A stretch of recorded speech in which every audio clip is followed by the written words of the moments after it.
दोनों घुटनों के बीच में बॉडी को टच करना और इस सिर अवस्था में रुके रहें। इस सिर अवस्था फाइनल पोजीशन में कोई मूवमेंट नहीं।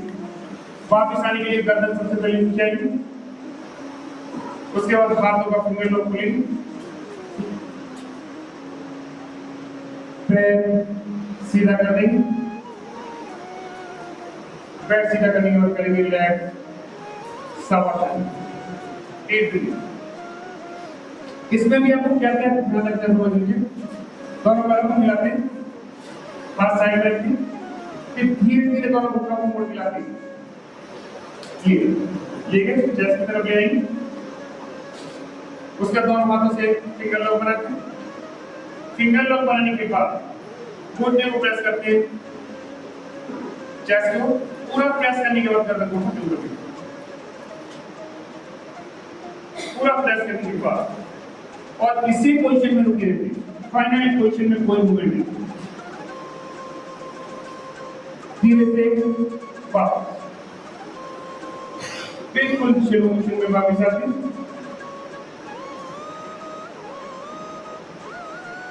वापस आने के बाद पैर सीधे करेंगे रिलैक्स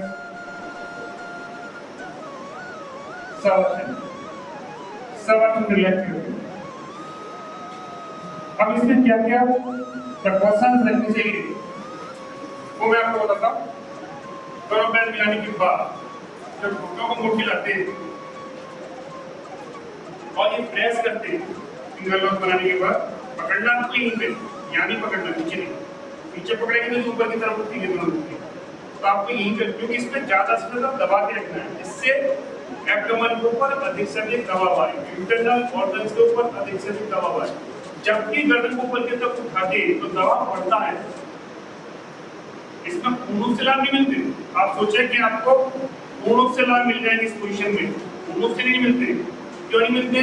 कि हमारे जो इंटरनल ऑर्गन्स हैं उन पे दबाव तभी अधिक आता है जब आप गर्दन को उठाते हैं। आप जब करेंगे तो आपको पता चलेगा एकदम से प्रेशर अधिक पड़ा आपके लीवर के ऊपर, स्प्लीन के ऊपर, किडनी के ऊपर, पेनक्रियास के ऊपर, large intestine, small intestine, bladder, uterus, ये सब पे लगता है, लेकिन उसे सही तरीके से गर्दन तो लाभ होता है। दूसरा, इनको गर्दन में दर्द है जिसमें कि गैप बढ़ा हुआ है, उसको गर्दन नहीं उठाते, सिर्फ ऐसे पकड़ लेते हैं। हार्ट डिसीज है वो भी गर्दन नहीं उठाते हैं, किसी पोजीशन में रुक लेते हैं। दूसरा, जब गर्दन को उठाते तरफ साइड में झुकते नहीं है, जनरली हम ऐसे झुक जाते हैं, ये पोजीशन, तो ऐसे साइड में नहीं झुकना है। आपके दोनों कंधे आपके एक चीज बनेंगे, जिन जमीन को घुटने से टच करेंगे। यदि टच करने में आपको दिक्कत हो रही है वो तो पोजीशन सीधी रहेगी आपकी, इस पोजीशन में ले आएंगे और यहाँ पर क्या होगा तो इसी पोजीशन में रुक रहेंगे। देखिए गर्दन को टेढ़ा मत कीजिए और शोल्डर को इधर उधर उठाइए मत। शोल्डर दोनों हाथ में एक सीध बनेंगे और दोनों हाथों से बराबर प्रेशर डालते हैं। ये फिंगर लॉक लगा के करते हैं, ऐसा नहीं कि आपने एक पैर इधर पकड़ लिया, एक पैर इधर पकड़ लिया। आपको फिंगर लॉक इसके लिए बनाना है, ये आपको इसमें प्रिकॉशंस रखनी है। अब देखिए इसके लाभ।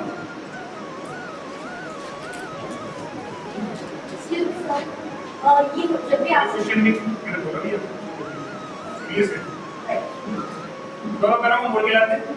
लेकिन जैसे ही आप ऐसे प्रेस करते हो, आपने प्रेस किया तो जैसे ही प्रेस करते हैं तो लोअर एब्डोमेन पे एकदम से दबाव आता है। जैसे जैसे प्रेशर बढ़ता जाता है तो पूरे आपके सभी ऑर्गन के ऊपर आते हैं। जैसे आपके लीवर है, स्प्लीन है, किडनी है, पेनक्रियास है, लार्ज इंटेस्टाइन है, स्मॉल इंटेस्टाइन है, इस सबके ऊपर दबाव होता है। लेकिन तो इससे बेनिफिट ये होता है कि आंतें आपकी प्रॉपर फंक्शंस करती हैं। आंतें आपकी प्रॉपर फंक्शंस करेंगी तो आपको कभी भी कॉन्स्टिपेशन, इंडाइजेशन, गैस ट्रबल ये आपको होने की संभावना नहीं रहती है, आपको कभी नहीं होगा। इसमें पेनक्रियास भी प्रभावित होगी। पेनक्रियास के ऊपर दबाव आता है, लेकिन पेनक्रियास के ऊपर दबाव आता है, ये देखिए पेनक्रियास के ऊपर तब तक दबाव नहीं आएगा जब गर्दन की दूर होगी। क्योंकि पेनक्रियास, क्योंकि एब्डोमेन पर तभी दबाव आता है जब ये गर्दन उठाती है, गर्दन के बगल में पेनक्रियास। जब तक दबाव उस पर नहीं आएगा तब तक आपको बेनिफिट नहीं होगा, क्योंकि तब तक उसकी मसाज नहीं होगी। जब मसाज नहीं होगी तो फंक्शंस प्रॉपर नहीं होंगे। तो उसी को इस पोजीशन में जब रोक के रखती है तब पेनक्रियास के लिए लाभदायक होता है, अन्यथा पेन किलर्स के लिए कोई लाभदायक नहीं इस पोजीशन। इससे इतना ये कि आपको एक गैस बन रही है तो आपकी गैस बाहर निकल रही है। आपको बहुत दर्द हो रहा है, कितना भी पेन हो रहा हो, आप सीधे लेट जाइए, फिंगर लॉक बना, और इसी पोजीशन में 5 मिनट रखेंगे। 5 मिनट तो आपको रोक के रखना पड़ेगा, क्योंकि इसके जो फिजियोलॉजिकल इफेक्ट होते हैं 5 मिनट के बाद होते हैं, एकदम से नहीं होते। कम से कम 5 मिनट आप रुकना है, 5 से 7 मिनट आप रुक गए इस पोजीशन में, तो आपकी जितनी भी दूषित बाहर है वो कोई बाहर निकल जाएगा, तो रिलैक्स हो जाएगा। पेट में दर्द हो रहा है, पेट में बिल्कुल नहीं होगा, नाम के लिए ऐसा। फिर इसमें क्या होता है, जैसे ही आपने ये कहलाता है हर्निया स्थल, जंघ और ये नीचे का भाग, यहाँ पे जो मिलता है ये हर्निया स्थल है। जब भी हम पैरों को ऊपर तक ले जाते हैं, कहते हैं कि पवनमुक्तासन हर्निया रोग निवारण में सहायता देता है। लेकिन आप जैसे ही डायरेक्ट आप करते हैं और आपको हर्निया है, तो आपको सहायता नहीं करेगा, आपको हानि देगा। हानि क्यों देगा, समझ लो क्यों हानि देता है। कि आपकी जो इंटेस्टाइन नीचे की तरफ खिसक गई है, इंटेस्टिस की तरफ गई है आपकी इंटेस्टाइन, वो नीचे की ओर जो हर्निया स्थल देखिए, ये आपका हर्निया स्थल है ये वाला, और आपकी इंटेस्टाइन ये बाहर निकल गई, आधी अंदर है, पूरी अंदर है, हल्का सा भाग बाहर निकल गया। जब इस चीज पर प्रेशर डालते हो तो वो चीज धीरे धीरे डैमेज हो जाती है, डैमेज होती है। दबाव कब डालते हैं, जब इंटेस्टाइन अपनी जगह पे आ जाती है। तो पेशेंट को कैसे कराते हैं, पहले सबसे पहले पैरों को लिया तो ऊपर की तरफ, ये विपरीत करनी आसन में, ये इस पोजीशन में ले आएंगे, और इस पोजीशन में जब भी जाते हैं तो इंटेस्टाइन अपनी जगह पे पहुंच जाती है।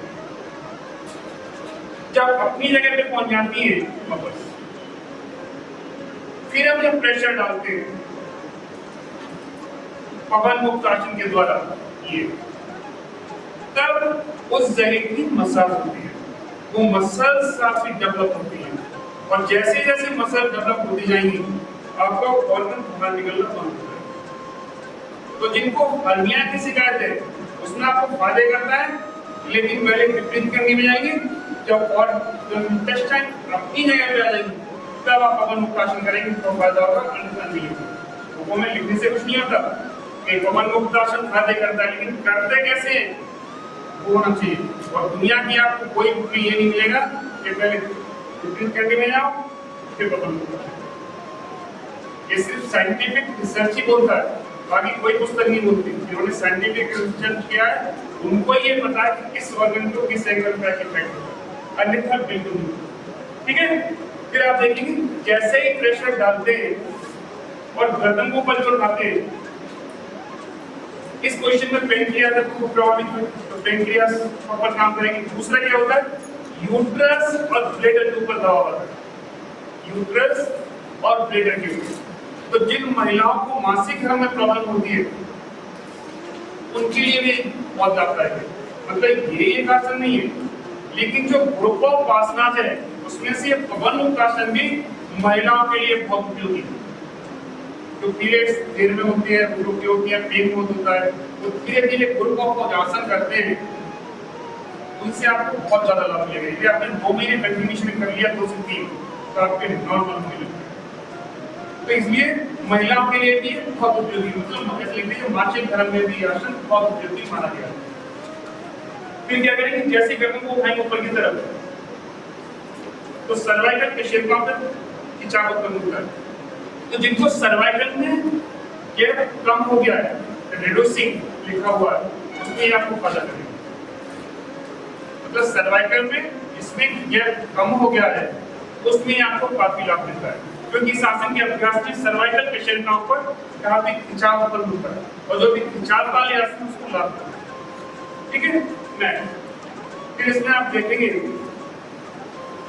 जैसे ही इस आसन की फाइनल पोजीशन में पहुंचते हैं, फाइनल पोजीशन में पहुंचेगी तो लंबर के क्षेत्र को ऊपर देखेंगे, से ऊपर से नीचे की ओर खिंचाव उत्पन्न होता है, ऊपर से नीचे की ओर। लंबर के जो 5 वर्टिब्राए वहां से नंबर 1 से लेकर नीचे तक, कॉसेक्स तक, सभी पे ऊपर से नीचे की ओर खिंचाव उत्पन्न होता है।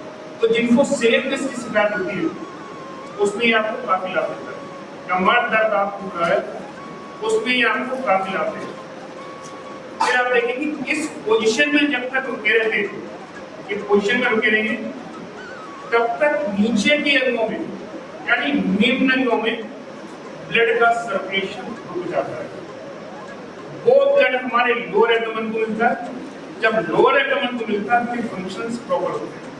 जब फंक्शंस प्रॉपर होंगे अधिक ब्लड मिलने के कारण तो आपको कभी कॉन्स्टिपेशन, इंडाइजेशन, गैस, सबर, पाचन क्रिया भी प्रॉपर काम करेंगे। सीधी से समझ लीजिए कि जब इस पोजीशन में रुके रहेंगे गर्दन उठा करके तो पैरों की तरफ ब्लड का सर्कुलेशन रुक गया। वो ब्लड हमारे लोअर एब्डोमेन को मिला जिससे पाचन क्रिया की व्यवस्थित काम करेगी। कभी भी कॉन्स्टिपेशन, इंडाइजेशन, गैस, सबर मतलब पाचन संबंधी आपको कोई रोग नहीं हो सकते, ना तो आपको कभी गैस बनेगी, एसिडिटी बनेगी, कुछ नहीं। लेकिन आपको रुकना है कम से कम 5 मिनट। दूसरा क्या होता है, जैसे ही इस आसन से वापस आते हैं वैसे ही पैरों की तरफ शुद्ध रक्त तेजी से प्रवाहित होता है। प्योर ब्लड जिनको वेरिकोज वेन से उनको काफी लाभ देता है। जो मसल्स खुल जाती है, वेन खुल जाती है, उसमें आपको काफी लाभ देता है। धीरे धीरे अभ्यास करते जाते हैं, वेन डेवलप होती जाती है और आपका ब्लड सर्कुलेशन होने लगता है। तो आपको कभी भी वेरिकोज वेन्स की शिकायत इसमें होती है और इसमें मिनिमम इसका जो टाइम है 5 मिनट है आपका। 5 सेकंड में या 10 सेकंड में 1 मिनट आपको इसमें गैस की प्रॉब्लम है तो 5 मिनट रुकना ही पड़ेगा, तब इसका लाभ होगा, अन्यथा नहीं होगा। क्योंकि फिजियोलॉजिकली जो इफेक्ट्स होते हैं इसमें 5 मिनट के बाद होते हैं। 5 मिनट में आप पूरी गैस पास हो जाएगी, पूरी गैस। यदि आप गर्दन को उठा के नहीं कर सकते तो आप गर्दन को जमीन पर रख के करिए, लेकिन हाथों से प्रेशर डाल के रखिए, पूरा प्रेशर इसी पोजीशन में रखिए। आपको 5 मिनट के अंदर पूरी गैस पास हो जाएगी। पेशेंस रखिए और करिए, डॉक्टर के पास जाने की आपको जरूरत नहीं, पूरी गैस पास हो जाएगी। और साथ में यदि आपने गुनगुना पानी लिया, उसका आजमा लिया और काला नमक देकर पानी लिया और उसके बाद किया और जल्दी पास हो जाएगी। जैसे भी जनरली आपको पेट दर्द होता है गैस के कारण, आप खाना खाने के बाद थोड़ा आजमा ले लें, काला नमक डाल के पानी से गुनगुने पानी से लें, आपको गैस बनना बंद हो जाएगी, बिल्कुल नहीं बनेगी। आपको 4-5 दिन कैलकुलेशन करके देखिए, बिल्कुल गैस पास हो जाएगा, गैस पास हो जाएगी और आपका पेट साफ हो जाएगा। जिनको कॉन्स्टिपेशन रहता है, इंडाइजेशन वो कर सकते हैं, इसको ट्राई कर सकते हैं। शाम को खाना खाने के बाद ले लिया, जब भी खाना खाया तो थोड़ा सा ले लिया, आपको एकदम लाभ हो जाएगा। ठीक है, तो कितने फायदे इस पवन मुक्तासन के। और किसी को समझ में नहीं आया तो पूछ लीजिए क्या पूछना है। अब खुशी मैडम क्या करेंगे? नहीं पूछना सर, होता क्या हो गया? क्वेश्चंस का आंसर मिल गया उसके बीच में। अच्छा मिल गया, चलिए वीडियो ले जाइए और किसी को पूछना है वीडियो ले जाइए आप वीडियो। सर जब आपने कहा कि हड्डियां में लोगों के पहले उनकी तरह करते तो जब सिंगल लेग से करते तभी पहले तो नहीं सब सिर्फ डबल लेग वीडियो ले जाइए, वीडियो ले जाइए।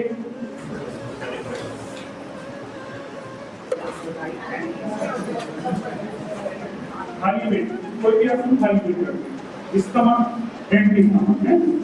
चलिए वीडियो ले जाएंगे, दोनों पैर ले हुए, दोनों हाथ साइड में, गर्दन सीधी। अब करेंगे पवन मुक्तासन, दाएं पैर को पूरी घूम लेंगे, घुटने के लिए जैसी तरह, दोनों हाथों को लेंगे, दोनों हाथों से प्रेस कीजिए,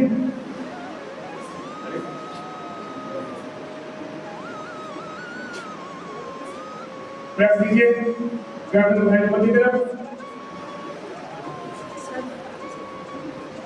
दोनों कंधे एक सीधे, दोनों हाथों से बराबर प्रेस करते जाइए, दोनों हाथों से बराबर प्रेस करेंगे और इस स्थिर अवस्था में रुकेंगे। फाइनल पोजीशन में कोई मूवमेंट नहीं, धीरे से गर्दन जमीन के ऊपर, हाथ को फिंगर लॉक में, पैर सीधा कर दें, पैर सीधा।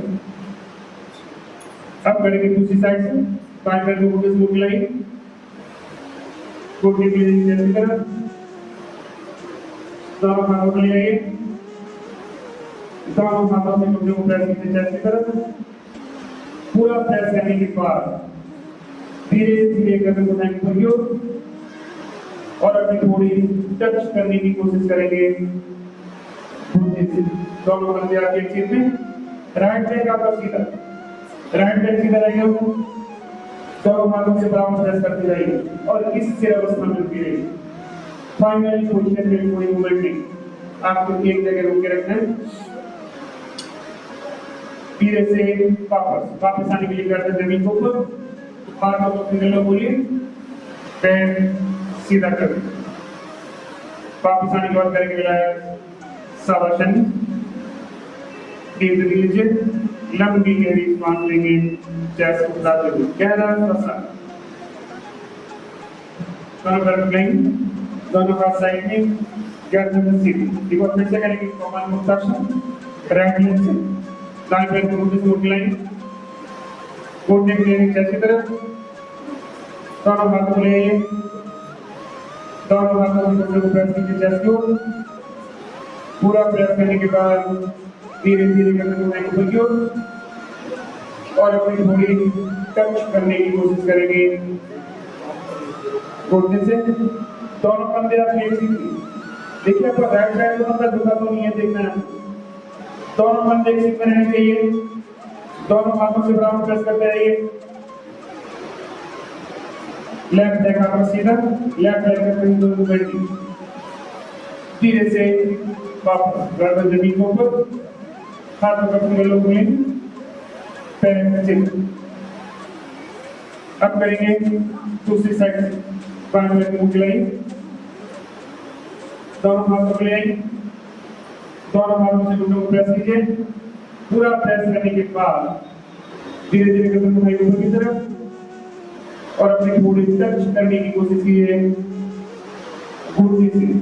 दोनों कंधे आपके एक सीध, दोनों हाथों से बराबर प्रेस करते जाएंगे, इस अवस्था में रुके रहेंगे। धीरे से वापस, बिल्कुल धीरे धीरे वापस आएंगे, गर्दन जमीन के ऊपर, हाथों को फिंगर लोग खोलेंगे, पैर सीधा करेंगे शवासन कीजिए, लंबी गहरी सांस लीजिए, चेस्ट को फुलाते हुए लंबा गहरा श्वास लेते जाएंगे, चेस्ट को फुलाते हुए लंबी गहरी सांस लेनी है। धीरे से आगे खुलेंगे, पेड़े पे लाइए, दोनों हाथ साइड, गर्दन सीधी। अब करेंगे पवन मुक्तासन, दोनों पैरों से एक साथ, दोनों पैर घुटनों से ऊपर लाइए, घुटनों को लेंगे चेस्ट की तरफ, दोनों हाथों को ले आइए, दोनों हाथों से घुटनों को प्रेस कीजिए चेस्ट की ओर। पूरा प्रेस करने के बाद धीरे धीरे गर्दन को ऊपर की ओर और अपनी थोड़ी टच करने की कोशिश कीजिए दोनों घुटनों के बीच, दोनों घुटनों के बीच में थोड़ी टच करना है। इस अवस्था में रुकी रहिए। फाइनल पोजीशन में कोई मूवमेंट नहीं, आपको एक जगह से रोक के रखना है।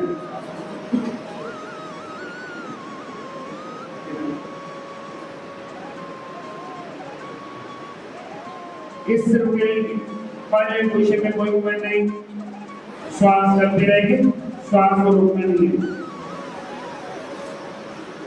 वापस आने के लिए गर्दन जमीन के ऊपर, गर्दन को जमीन को ऊपर लाइए, उसके बाद हाथों को खोलिए, गर्दन जमीन पर आने के बाद हाथों को फिंगर लग खोलते हैं, हाथ साइड में रखने के बाद हाथों को सीधा करते, पैरों को सीधा करते हैं। जब हाथ साइड में आ जाते हैं उसके बाद पैर सीधे और